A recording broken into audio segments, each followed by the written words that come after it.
Well, I grew up in the 1930s. That's when I was a kid. It was deep depression and plenty of suffering. And there were images that kind of stick in my mind. People coming to my parents were teachers, so we had some money, not rich, but got along. And in fact, the whole family of unemployed working class kind of converged around our house. We had at least something. But there were images of people coming to the door, trying to sell rags to try to get a piece of bread to survive. I remember riding with my mother on trolley cars, going past textile plants, this is Philadelphia, and watching women on strike being brutally beaten by security forces. My own extended family was mostly unemployed working class, and as I mentioned, very high culture. As the New Deal sort of began to have an impact, they were able to enjoy Shakespeare plays in the park, go to the Budapest String Quartet, to my unemployed seamstress aunts, who were members of the ILGWU, Ladies Garment Workers Union, could get a couple of weeks in the countryside at a solidarity camp. That was life. A lot of it was Communist Party. We're not allowed to say anything nice about the Communist Party. That's a rule. And there were a lot of things wrong with it, and I've mentioned some of them. But there were things that were right about it. Like one was that it overcame the amnesia that Nathan talked about. It was always there. People remembered. Somebody remembered how to turn the mimeograph machine or organize a demonstration. And you went from a civil rights demonstration to a labor organizing to something else. They had crazy international ideas, but that was kind of in the back of their minds. It wasn't what was really going on. The destruction of the Communist Party was quite important. Killed off the radical continuing element that kept a lot of the left traditions going.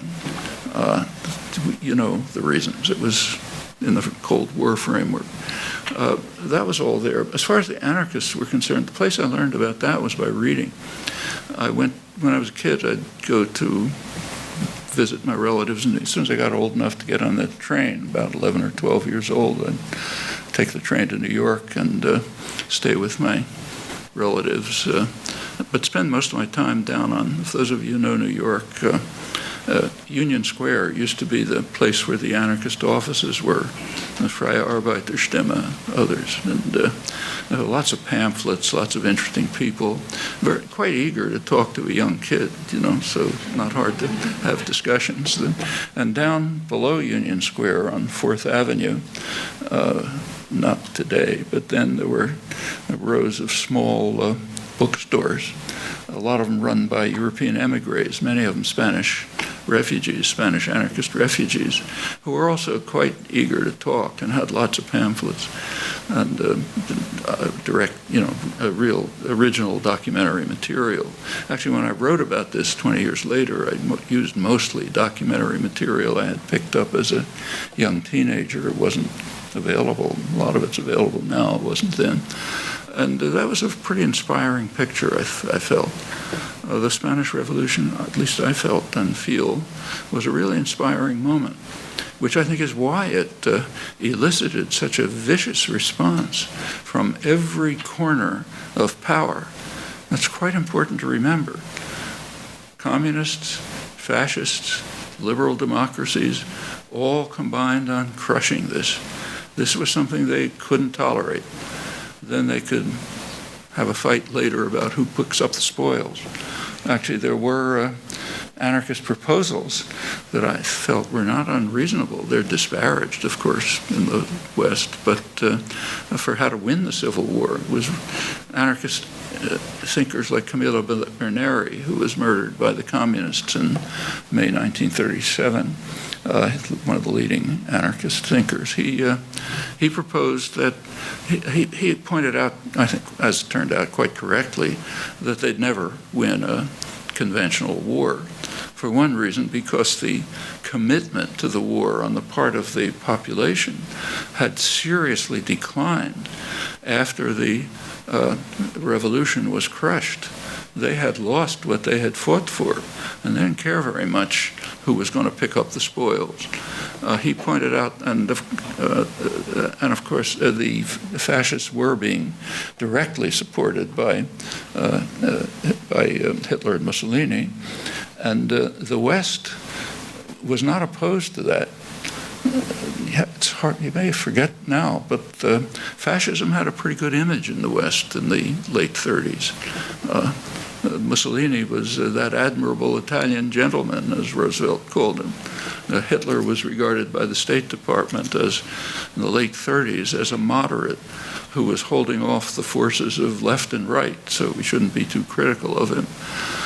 The United States had a consul in Berlin up until Pearl Harbor, who was sending back dispatches saying you shouldn't be too hard on the Nazis. They're doing some things we don't like, but they're still kind of moderates. His name is George Kennan.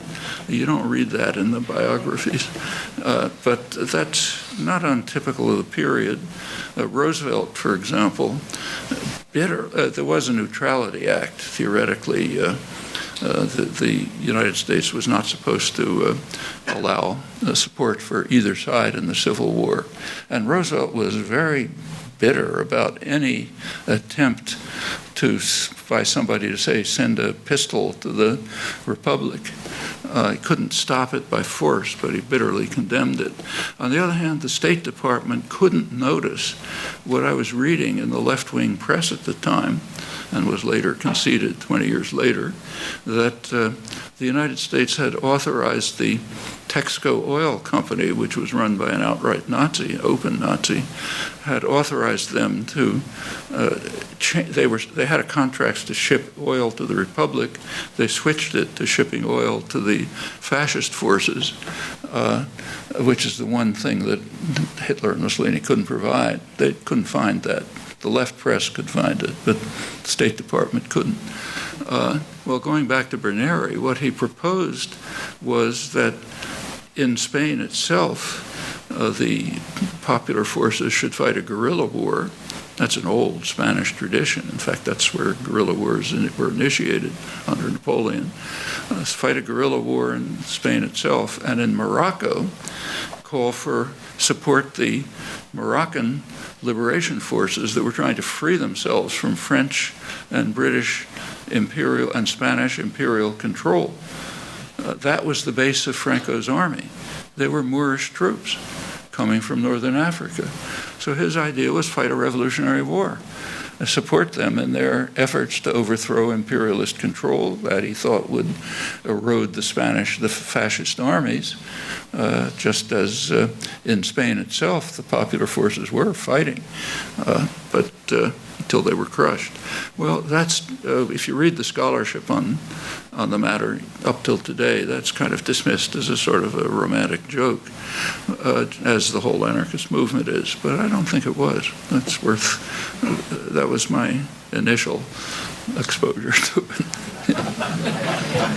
it.